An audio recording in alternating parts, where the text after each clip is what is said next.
What is good, everyone? Welcome to my channel. Today I'm going to be sharing with you some unique Japanese snack items that are meant to be paired with alcohol. Now in Japan it's almost obligatory. You have to have some kind of snack paired with your alcohol. In fact, when you order beer or nihonshu or shochu in a bar, it will often come automatically with some kind of snack on the side. And of course in America we like to have snacks with our alcohol as well. But it is more common to just grab a beer and drink a beer, watch the game, and not have a snack. But in Japan, you rarely find them separated. You gotta have something to nibble on when you drink in Japan. So today I'm going to share with you some of the more odd favorites that I've come to like as well, that you probably won't find that easily in North America or Europe or wherever you might be from.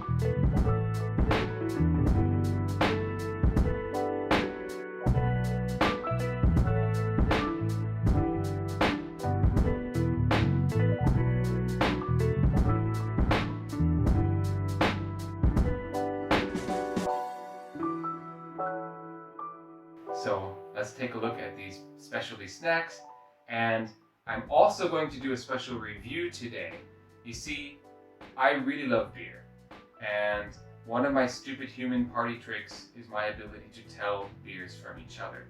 If you put cans of Sapporo, Kirin, Asahi, Ebisu, and premium malts, and you pour them into glasses and I blind taste test them, I will be able to tell you which one is which. I get it right every single time. It doesn't seem to be a problem. I can tell them apart. But today I'm going to try 3 beers that I've never had before. You see, it's the middle of the day. I don't really want to be drinking at the moment. So Japan, probably about 5-6 years ago, really started to produce a lot of non-alcoholic beers as an alternative to the alcoholic kind. And I think it's worth checking them out because, well, you know, if you're in a situation where you have to drive or something and you don't want to have alcohol, is it a genuine alternative that you can enjoy, or is it just better to get some Coca-Cola or tea or something? So today I've got 3 representatives from 3 of the major breweries. We have one from Asahi, their Dry Zero. We have the All Free, which is made by Suntory, and we have Karada Free, which is by Kirin, and they all cost about 100 yen, so they're $1, meaning they're more than half the price of the actual alcoholic beers. So I guess if you're trying to save money and you still want to have something that tastes like beer, this might be a way to go. But let's see, I've never actually had any of these, so I'm going to find out if they're any good. Let's start with some of the snacks. The first one I'm going to try is actually one of my favorites. This is Otsumami Kombu. Now, otsumami is the word that you will find used as the snack that pairs with alcohol, otsumami. And that's what it says here in hiragana at the top. This is otsumami kombu. Kombu is kelp. This is dried kelp. It's a little bit salty. It says that it's got kelp, salt, and it has a little bit of dashi, which is like dried fish essence that's usually used to make soup. So what's most interesting to me about kombu is that apparently this package of kombu, if I were to eat the whole thing, actually has 5.9 grams of protein in it. And I don't know, I didn't really associate kelp with having protein. I don't really know much about kelp and seaweed, but I wouldn't have guessed that there would be that kind of protein involved. This is kind of what it looks like. Grab my beer stein. I will start with the Asahi simply because Asahi is the #1 beer brand in terms of sales in Japan right now. Now that's for their regular super dry. I guess it's claiming that they're #1 on the can for their non-alcoholic ones, so maybe this is going to be better than the rest. I'm going to be perfectly honest, I do like Asahi Super Dry, but it is not my favorite of the major brands. It's great on a hot day, but there's not a whole lot of flavor going on with it. Kanpai! Cheers!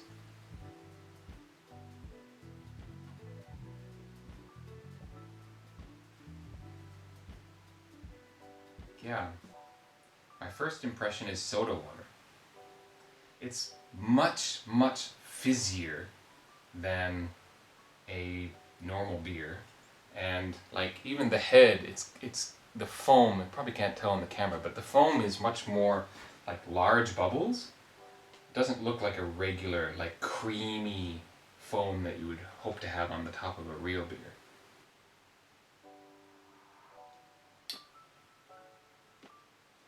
Yeah, that doesn't really strike me as a genuine alternative to good beer. I don't think I will be buying this again, even though it's only 100 yen. This I know is good, however. Bon appetit.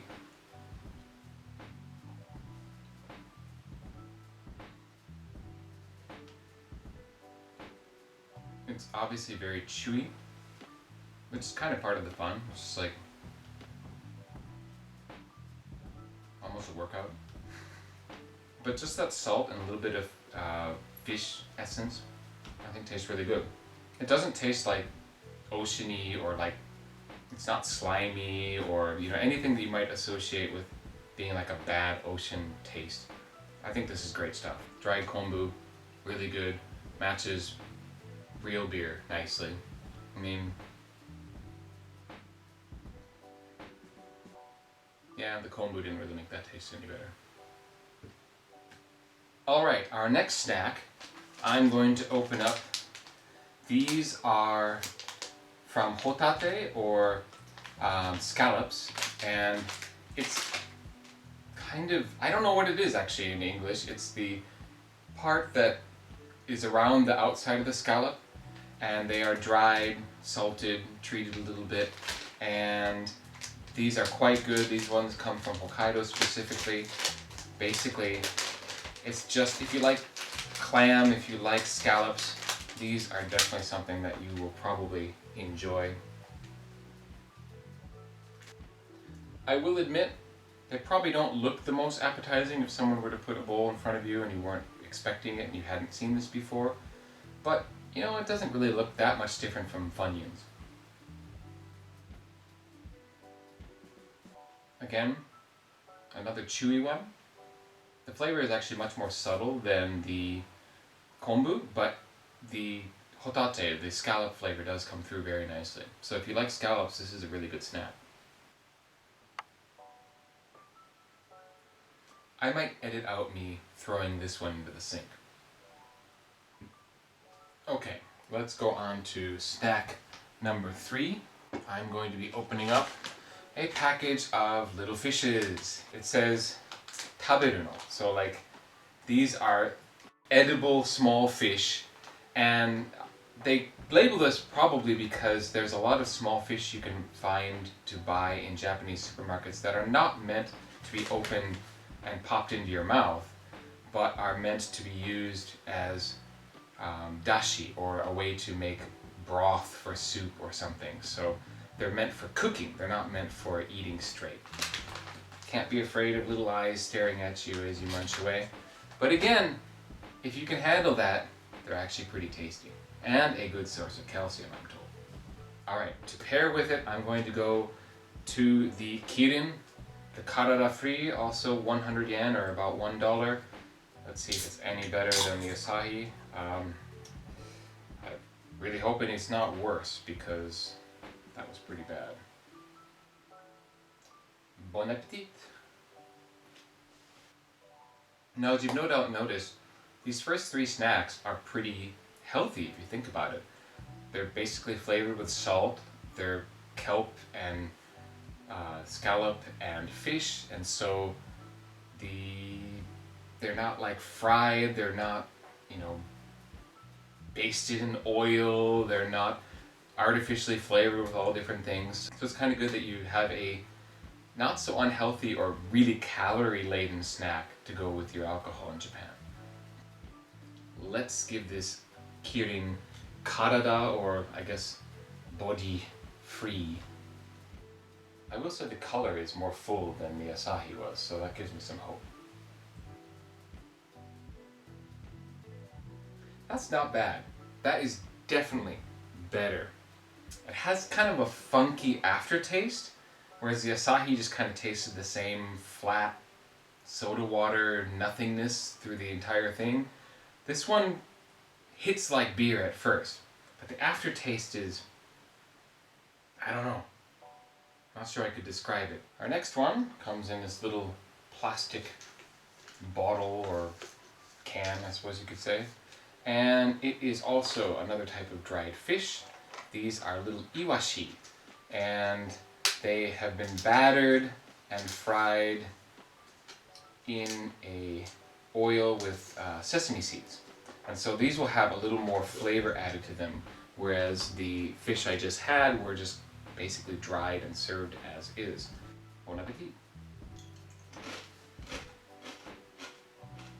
The sesame flavor is what comes through the most. So if you like sesame, you're going to probably like this. It's just crunchy, and all it kind of still looks like a fish. I mean, basically the tail and the backbone are still completely there. The only thing you get from that is crunch. There's no flavor of fish at all. It's purely sesame and a little bit of sweet, and then the fish itself is like just to provide a crunch. Very crispy. It's like what a potato chip would aspire to be in terms of crispiness.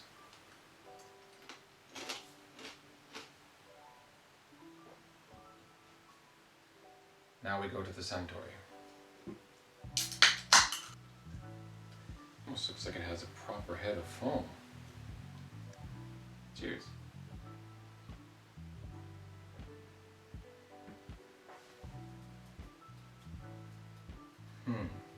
I would say that this tastes less like beer than the Kirin did,